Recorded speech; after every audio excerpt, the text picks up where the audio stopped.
Election commission of India ने एक बार फिर से चुनावी प्रणाली को साफ और सुधार करने के लिए एक बड़ी कार्रवाई शुरू कर दी है। इस बार 476 रजिस्टर्ड अनरिकॉग्नाइज्ड पॉलिटिकल पार्टीज यानी रप्स की लिस्ट में से उनको हटाने की तैयारी हो रही है, जो 6 साल से एक भी इलेक्शन नहीं लड़ी। लेकिन इसका मतलब क्या है? क्या ये देश की राजनीति पर असर डालेगा? आइए पूरी कहानी समझते हैं। सबसे पहले समझ लेते हैं कि रप्स होते क्या है।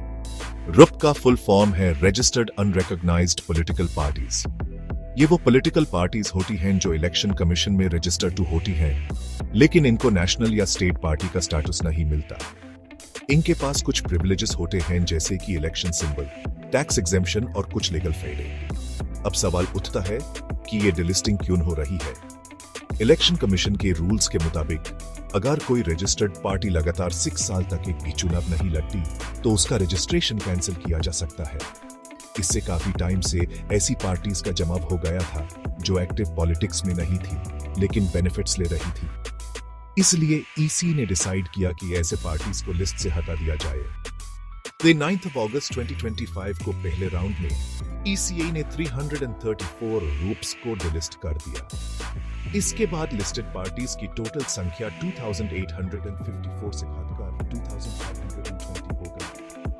अब सेकंड राउंड शुरू हो चुका है, जिसमें 476 और रप्स को आइडेंटिफाई किया गया है जो अलग अलग स्टेट्स और यूनियन टेरिटोरीज से बिलोंग करती हैं। इन सभी पार्टीज को नोटिस भेजा गया है कि वो अपना जवाब दें। सीईओज यानी चीफ इलेक्टोरल ऑफिसर्स को कहा गया है कि शो कॉज नोटिस के बाद पार्टीज का जवाब सुन के रिपोर्ट सबमिट करें। फाइनल डिसीजन ईसीआई लेगा सीईओज की रिपोर्ट के बेस पर। इसका मतलब है कि जब तक हियरिंग कंप्लीट नहीं होती तब तक कोई पार्टी ऑफिशियली डिलिस्ट नहीं होगी। लेकिन अगर जवाब सेटिस्फैक्टरी न हुआ तो पार्टी का नाम लिस्ट से हटा दिया जाएगा। ये प्रोसेस एक तरह का इलेक्टोरल क्लीनअप है।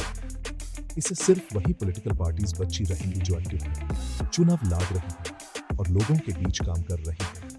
फेक या इनएक्टिव पार्टीज को लिस्ट से हटाने से ट्रांसपेरेंसी बढ़ेगी और टैक्स बेनिफिट्स का गलत यूज होगा। ये कदम इंडियन डेमोक्रेसी के लिए एक पॉजिटिव साइन है। आपको क्या लगता है? क्या इसी का ये कदम सही है?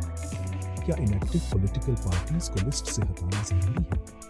अपना ओपिनियन कमेंट्स में जरूर बताएं और अगर वीडियो इन्फॉर्मेटिव लगे तो लाइक करें, शेयर करें और ऐसे ही अपडेट्स के लिए चैनल को सब्सक्राइब करें।